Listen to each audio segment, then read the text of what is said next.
The following is a special presentation of First Horizons Green Sports Zone. This is the Terry's Flooring Jacob Willett Show.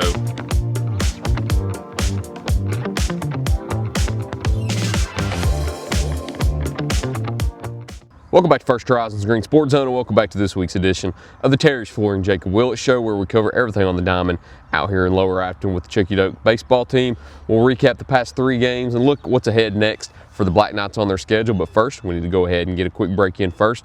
So we'll be right back after this quick message here on First Horizons Green Sports Zone. The Terry's Flooring Jacob Willett Show is brought to you by Gateway Ford Nissan, Tommy's Plumbing, and Terry's Flooring. Welcome back to First Horizons Green Sports Zone, and welcome back to this week's edition of the Terry's Flooring Jacob Willett Show, where we cover everything out here in Lower Afton with the Chuckey-Doak Black Knights baseball team. As always, I'm joined here with Black Knights head coach Jacob Willett. Coach, how's it going? It's going well, man. It's good to see you. Good to see you. Good. It's good and warm outside today. It's not very warm yet. Feels warm. It's 57. But hey, nonetheless, we're out here in front of these beautiful mountains. It's a lot warmer than the last time we did the show. For sure. Next week, I think it's going to be a little chillier, but it's going to be a nice day out today, I believe. You see 57, and you don't know what to think when you see 57. I know we both got shorts on, though, so it's like I always tell everybody at the office, if it's above 50, it's shorts weather. So as long as there's no wind blowing, yeah, it's usually pretty nice. Right now, there's no wind, sun's out, so it might be 57. It feels more like 70. Yeah, it does.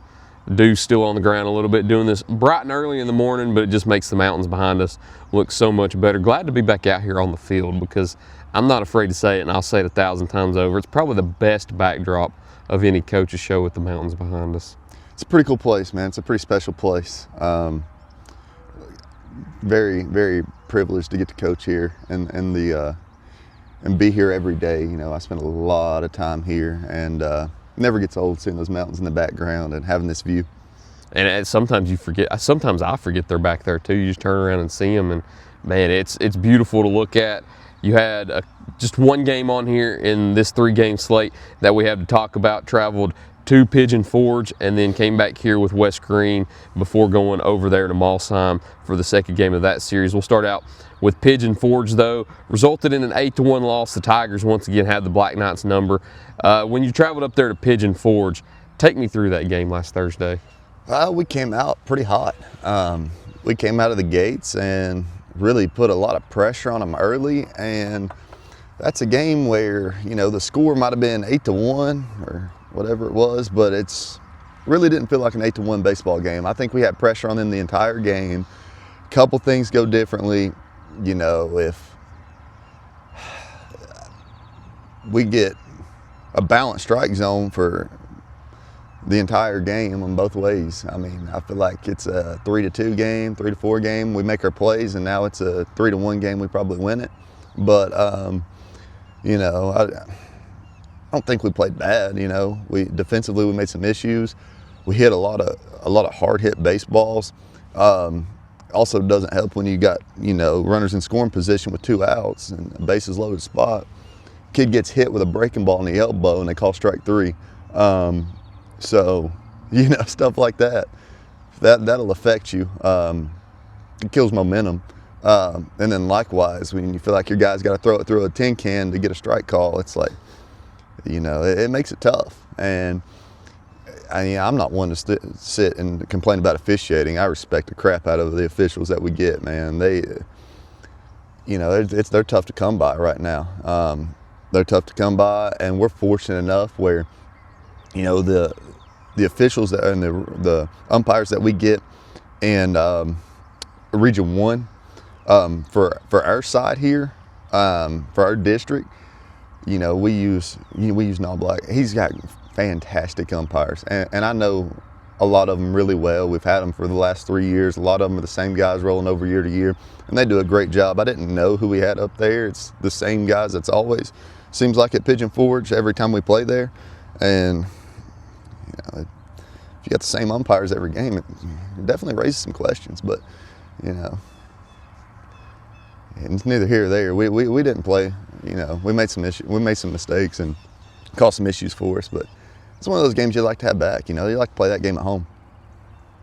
you get a little bit of a break in between before you go into that series with West Green. And Monday was one of those classic games that I don't think anybody will ever forget. Nobody will forget that finish. Nobody will forget the back and forth nature of that game. But it resulted in a Black Knight win due to a walk-off home run by Gavin Crum, which might be the first walk-off home run that you've had as a coach here at Chuckey-Doak. Am I correct? I can't. It's hard to remember. I know we've hit quite a few. I don't know if we've had a walk-off. That's a pretty special moment, though. That was a great baseball game. I mean, West Green's a good team, and you know they're like us. They've struggled some. They've played some really good games. They played really well against us. They played really clean defense. Their pitcher threw a heck of a game. Cox kid, he's really good, and you know they hit it. It was a good baseball game. It was a fun baseball game. As a coach, you know. Those are the stressful games. Yeah. But you know, as somebody that loves to compete and loves to be competitive, like I'm as competitive as it gets. I don't care if we're playing cornhole out here. I'm trying to win. And our guys will tell you that. We'll get the cornhole boards out sometimes, and I'll let them know they're not going to beat me. And we have a good old time. But it doesn't matter what we're doing. I want to win. And as somebody that loves competing and loves being competitive, those are the best games to coach. You know, not in the moment, but when you look back at it, you know, it's so rewarding as a coach to win those tight games that could go either way, because you know, the little things that we put emphasis on in practice, like that make a difference, they really start to show in a one-run baseball game. It's like, hey, if we do these little things really well, we win a game 1-0 or by 1 run instead of losing by 1 run, and we have the opportunity to go out in the 7th inning and walk it off instead of, you know, being down 2 or 3 runs. So those are fun games as a coach, and they're incredible games as a player. You know, I've not had any as a player in a while now, but you know, reflecting back and knowing from our guys in the locker room, like those are moments they'll not forget. Those seniors, you know, when they're talking about high school baseball when they're 40 and 50 and my age, they'll look back on that. That'll be a game they remember, you know, and that they'll tell their kids about one day, I'm sure. But especially for Gavin, you know, it's a huge moment for him. A huge moment. First pitch swinging too. Mm-hmm. I mean, the balls to do that is just first pitch swinging as hard as he can, and he drives it almost as perfectly dead center as you could get it. He didn't miss it, did he? No, he didn't. Not one single millimeter. That's something we kind of preach on, though. It's like it doesn't just happen that we swing first. Like we put an emphasis on swinging first pitch. Like sometimes it's the best pitch you get in the count. Exactly. And I'm all for running a pitcher's pitch. Like we change game to game based off of what we're seeing with like how we approach at bats. But once we get later into games, I mean, especially once we get into bullpens and we get the starter out, we're really looking to be aggressive. So if you see strike one, it's a first pitch fastball, middle, and when you get back to the dugout, like I'm going to say something to you. Like our guys know that by now. It's like, hey, what are we looking for out there? You know, why? It doesn't get much better, bud. You're not going to see anything better to hit. Where's our preparation at on deck to be able to be on time when I get in the box to go make a swing when I see first pitch middle, and I'm not surprised by it, you know. So it starts with your preparation before you get on deck, and then once you get on deck, getting your timing down, making sure you're getting quality reps in here. You're seeing it out of the hand. A lot of work comes in before you ever get in the batter's box, and then once you get in the batter's box, you got to have your mindset in the right spot where, hey, I'm looking for this pitch in this spot, and if I get it, I'm not going to miss it. And he did that, and he executed it really well, and we put a lot of emphasis on that as well, because there's a lot that goes into hitting. It's not just, you know, kick and hit. He gets in the box and goes and swings the bat. There's mental preparation. There's the mental part's huge in hitting. Like you've got to be smart to be a good hitter.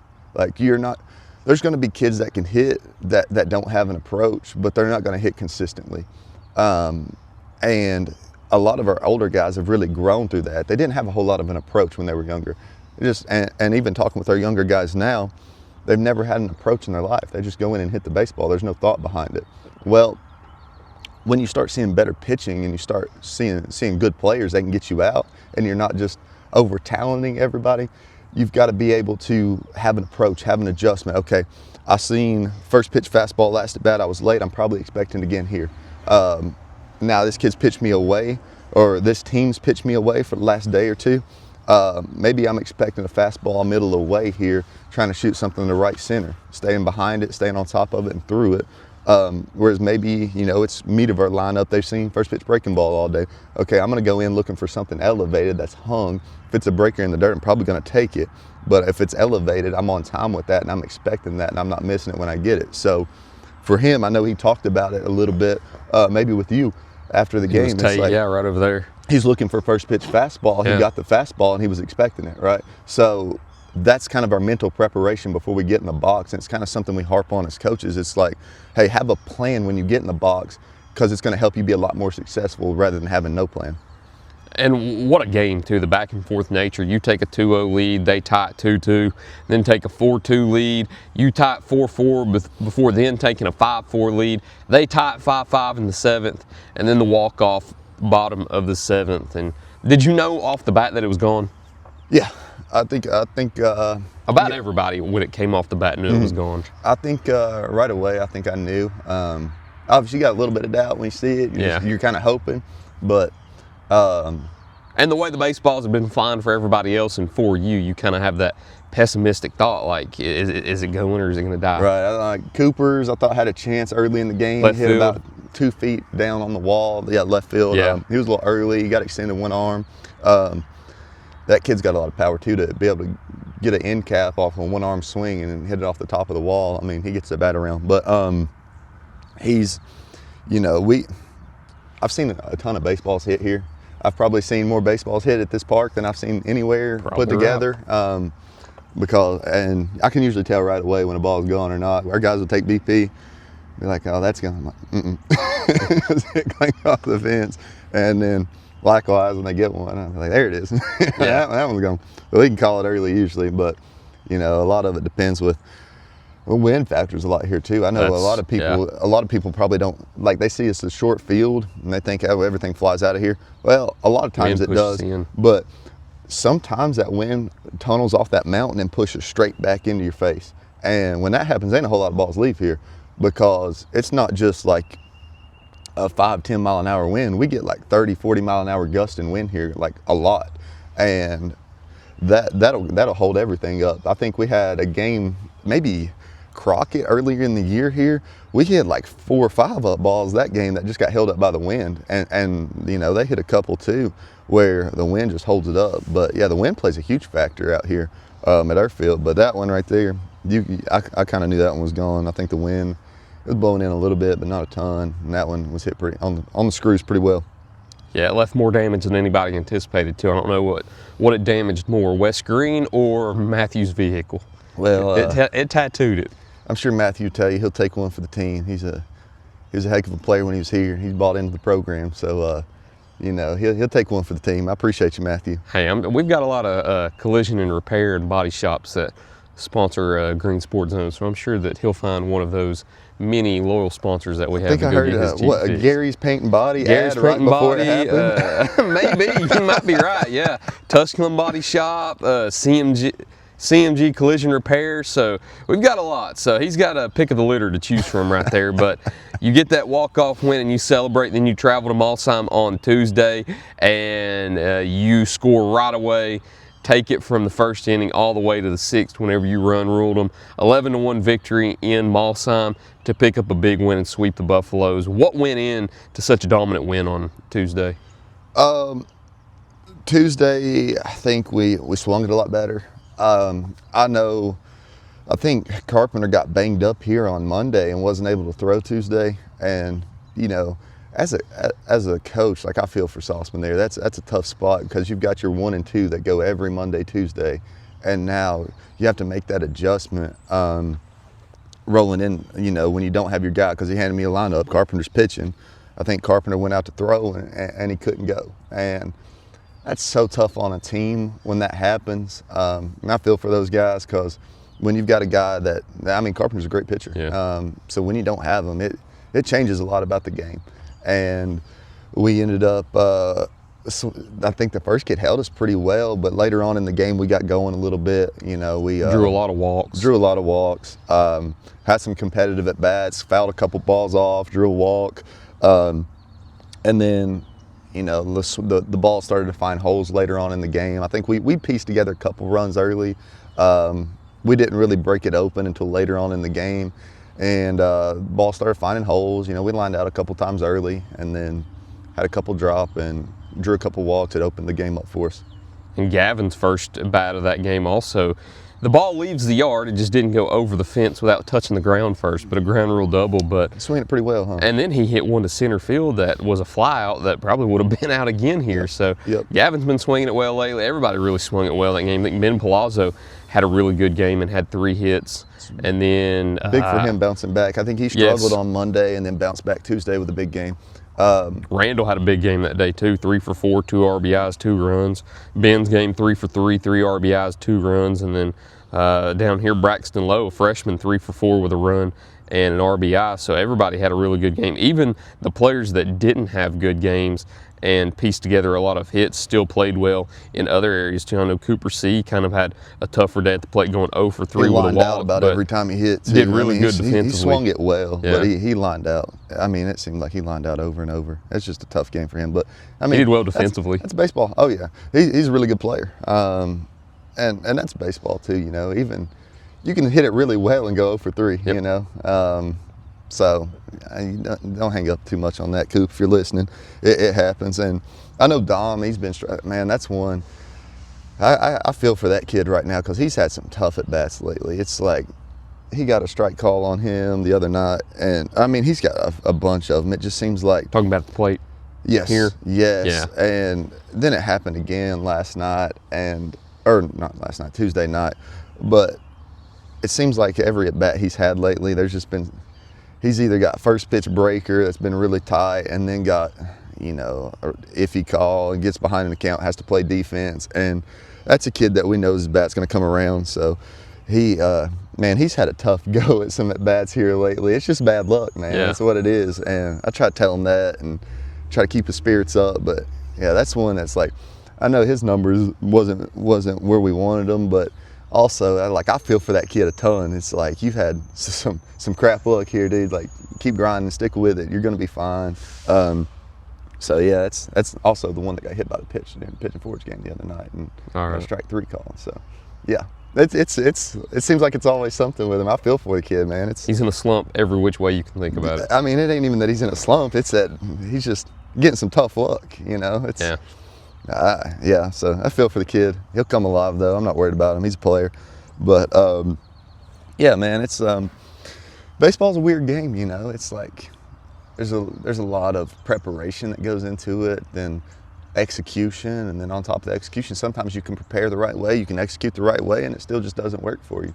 And then it becomes like a mental test to test your character and how mentally tough you are to be able to like, not let that discourage you as a player and to keep grinding and say, okay, like the results, I'm not getting the results that I want, but I'm sticking with the process that I know will get me results. So how, it's only a matter of time before it breaks through. And we've got some guys right there right now their bats are good, they're seeing it well, the process is good.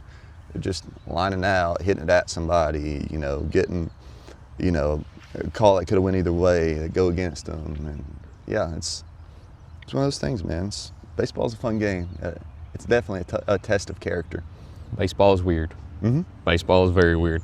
Got 4 games coming up, though. You've got that important series with Unicoi County, but you got 2 games before we get into that also that we'll talk about.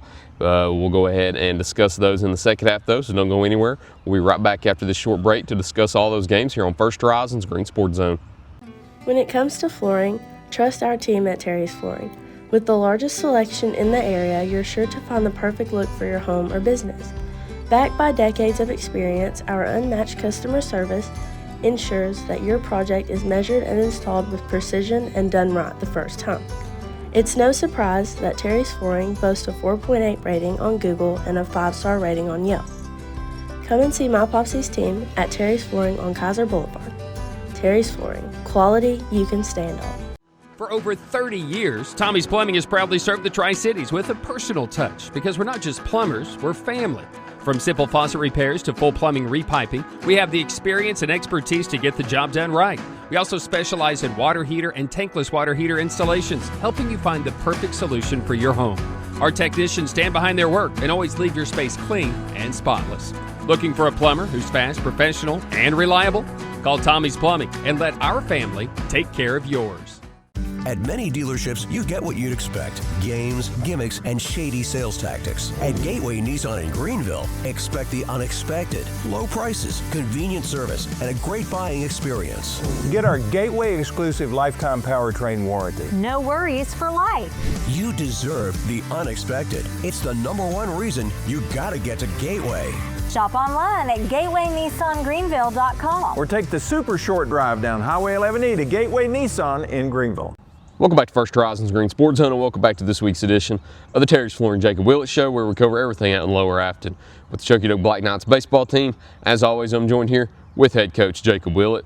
Before we go into the second half a little bit also, we forgot to mention it in the first half, but let's talk about the pitching jobs. I know that we kind of got caught up in conversations just about the games themselves and about the offensive side of things, but we forgot about the pitching side of things a little bit, and we didn't mention Lincoln Cutshaw. We mentioned Gavin Crum and his offensive heroics, but didn't mention him on the mound too. But you needed those stellar pitching performances to get that sweep over West Green. So how important was it to get the reliable pitching that you did in both of those games? I think Gavin, we'll just go take it Monday to Tuesday. So Gavin pitched first for us on Monday. Him and Lincoln have been, our best two starters up to this point. And Gavin didn't have his best stuff on Monday. And like I said, he'll be the first to tell you that. His velo was down.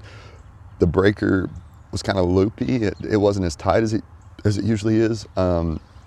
And he's missing his spots, getting behind in counts. And usually with him, he's a guy that goes and fills up the zone, throws a lot of strikes, it's firm, he's got a good pitch mix. He usually wins a lot of baseball games for us because, he can pitch. The kid's a pitcher. He's not just a thrower, the kid knows how to pitch. And he didn't have his best stuff, and he had to come out of that game a little earlier than we wanted. But then Murray came in, Gavin Murray, so we went from Gavin to Gavin. He came in and did an excellent job. I think he held them the entire night. Gave up one unearned, I think, in 3 innings of work in relief. Pretty good by him. That kid's another arm for us. He's really good, and he's different. He's down here below 3/4. He's more, half slot, but he's got really good stuff, and he's a competitor too. The kid always wants to be on the mound. I love that. He can pitch. He did a great job for us, and then Kipton came in after Murray and got us out of a jam, and Kipton's usually our jam guy. When it hits the fan, we can throw him in there, and he can usually work some magic and get out of it. And he did that again to push it into extra innings, or not extra innings, to push it into the bottom half of the 7th and leave it a tie game for Crum to go walk it off. And Crum made up for his pitching performance with his offense, And I joked with him after the game. I told him, "Hey, you owed me that swing after the job you did on the mound today," just messing with him. But he got a kick out of that. And then rolling it over to Tuesday, Link goes 6 innings and no earned. Really good. That kid. 11 strikeouts. I don't know right off the top of my head. He was pretty good though. I think his strikeouts were down from what they normally are. They put the ball in play against him, which also worked to his advantage because he didn't have to go strike a ton of guys out. He kept his pitch count relatively low. 8 strikeouts. It was lower than I anticipated. Yep. So, he told me after the game, he was like, "I didn't get as many strikeouts today, Coach." And I was like, "Well, you threw less pitches today, so it's not always a bad thing." Yeah. So, we want to keep him healthy and keep him rolling into May. So he's a really good arm. You know what you're going to get out of him. He's going to throw it really well for you about every time he takes the mound, and pretty reliable. It's been our one for the last 2 years now, and he's really good. He's really good. Not a whole lot to say other than kid's pretty good. Kid special. Yep. I think you said it after the game Tuesday night, kid special. But going into this week now, you've got 2 games before we talk about that Unicoi County series. You've got Apostolic Apostolic, that's correct. Yeah, Christian Academy on Thursday, and then Elizabethton on Friday. 2 road games before you enter into next week. So as you finish up the week with both of those games, what can we expect in both of those? It doesn't get any easier, does it? No, it doesn't. That seems like that's been the moral of the course for the year, is just like, playing good teams, but it doesn't get any easier. So, yeah, we'd like to go out and win 2 more games this week, but it's not going to be easy. It's 2 quality teams that we go to here back-to-back days. I know we go to Apostolic tonight. Bowers will be on the mound for us tonight. We expect he's been pretty good too. I think he might be unbeaten right now on the year on the mound. I don't know that for sure off the top of my head, but he's been pretty good. His last start was against Happy Valley, and he shut them down for 4 innings. We got him out of there, kept his pitches low, and I don't think he might have gave up 1 run. So pretty good work out of him so far this year. Another young guy that we, when Gavin and Lincoln leave here next year, might be left to toe the rope here and eat up a large chunk of these conference innings. So really looking forward to watching him throw this year to kind of see what we're going to get and to see him grow throughout the year, because he's a kid that didn't play baseball last year. He got hurt in football, played at South Green, got hurt in football, ended up taking baseball off to recover from his injury, transferred over here, and we think he's going to be a really elite arm for us. So we're looking forward to seeing him throw it tonight. He hasn't got to throw it in a little bit, so we're looking forward to that. And then, offensively, if we can put him up some runs, that'll put us in a pretty good spot, because we trust that guy to go win it. So, yeah, we got to keep getting good starting pitching, keep producing runs, and be really good on the bases, play clean defense. And usually when you do that, you win. But it's not easy. The better teams you play, the more pressure they put on you. So it just forces you to play that much cleaner and that much sharper. And one mistake can really change the complexion of a game. It's like I talked to our guys.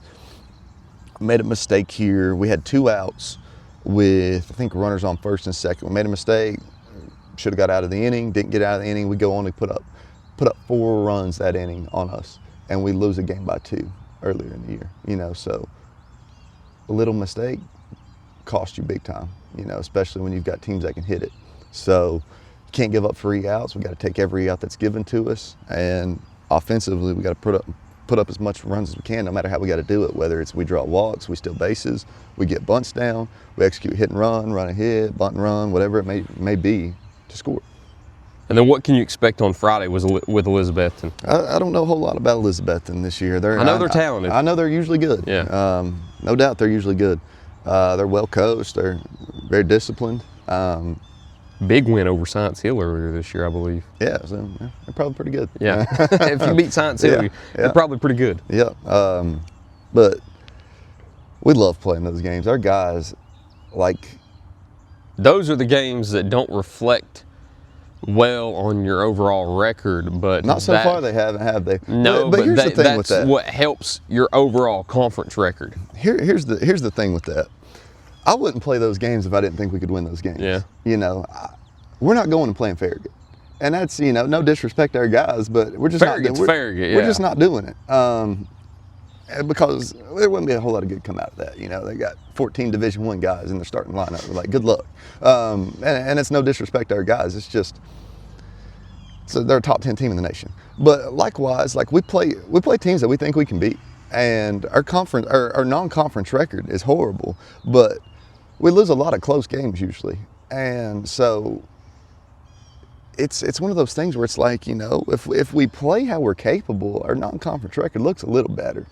We've struggled a lot in non-conference play, and I think it comes back and forth between we play up, we play down, we play up, we play down, we play up, we play down, and then we get used to kind of tandeming back and forth that even when we're playing up, we'll make a couple mistakes like we do when we're playing down. Does that make sense? Mm-hmm. So it's like, and know that we've got to eliminate those mistakes because, Elizabethton's a caliber team that these guys are going to see if they go to state.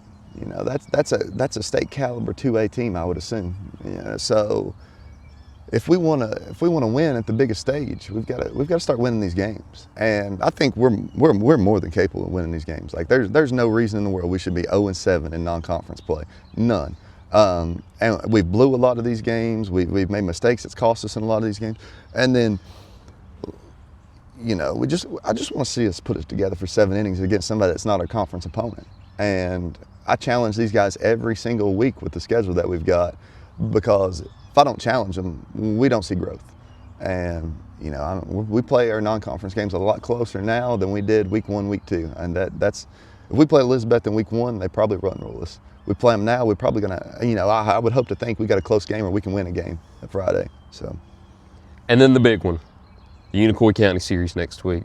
We spoke about it briefly on Tuesday night, and once you got past West Green and got that sweep, you felt better going into that series knowing that both teams are still undefeated going into that. But when you look at Monday and Tuesday, whenever you host them on Monday and travel to Irwin on Tuesday, we already know the importance of the series. I'm not going to ask you how important it is, but what's the mindset and the expectation going into Monday and Tuesday with that big battle with Unicoi County? The expectation is to win by any means.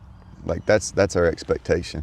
You know, we've already been talking to our guys about what's coming up. They know, and you know those guys have heard it. I've heard it. You know, Unicoi's moved in. You know, it sucks for you guys because Unicoi's moved into the conference, and you all might have had a stronghold on it. Well, you know, we feel like we're still pretty good. And right now we're 23-1 in the last 2 years in conference play, so it's pretty good. Mm-hmm. We think they got to come beat us, and they very well could. They're good, but we don't look at it as we're the underdogs. You know, we look at it as we're right there with them, and it's going to be an all-out fist fight to see who wins the series. And it could go either way. I'll be the first to tell you it could go either way. But I think we're more than capable of beating that bunch, and it takes us playing really well, which is why we go play Elizabethton, and why we played Pigeon Forge, and why we've played the teams that we've played, is to prepare us for games like this that matter and that affect your postseason play. Because, you know, like I said, 23-1 in the last 2 years. We've not lost a lot of conference games. We haven't done it, and I don't plan on starting now. So we got to find a way to get it done. How much excitement do you have going into that series? It's exciting. It's nervy. It's everything. It's like going into the postseason. I mean, it's what's gonna basically decide where you sit at going into the postseason. So you kind of have to treat it like a postseason series in theory. It pretty much is a postseason series. It's going to be a battle for the 1 seed. So whoever gets the 1 seed, you know, they're usually at a pretty big advantage over everybody else. So we got to show up to play. We got to show up to play. They're well coached. The Gillis does a great job with them. I mean, they're really talented. They're well coached. They're everything you could want in a baseball team. But you know, we think we're good. So we'll see. We'll see Monday, Tuesday. It'll be fun for sure. And I think it's something you mentioned to me after the game on Tuesday. With the win over West Green, you now lock up at least a top 2 seed in the conference tournament. So you know that no matter what happens with Unicoi County, you avoid them in the conference tournament and wouldn't see them until the eventual conference championship game. So that's a plus there. But nonetheless, you've got that series on Monday and Tuesday. I'm sure you're excited for it, but got to go through Apostolic Christian Academy and Elizabethton first before you get there. 4 games up on the schedule for Chuckey-Doak. So if you want to go out and support them, go out to those games. I know 3 of the 4 are on the road, but you do have the opportunity to check them out going through the schedule one more time. Thursday at Apostolic Christian Academy. That game will start at sharply 5:30. It's 5:15 tonight. Yep. Okay. And then Friday at Elizabethton 5, Monday here at home versus Unicoi County 5:30, then at Unicoi County 5:30. So go out and check out some of those games and support the Black Knights. Unless you've got anything else to add, that's all we've got from the Black Knights this week. Just hope we show up. I mean, we're pretty hot right now. We've won what, 5 out of our last 7, 6 out of our last 7, something like that. So, you know, we got to keep it rolling. Excited. That's all I got. Thank you, sir. Absolutely. Always good to see you. Thank you all for watching this week's edition of the Terry's Flooring Jacob Willett Show. Look forward to seeing you next time here on First Horizons Green Sports Zone.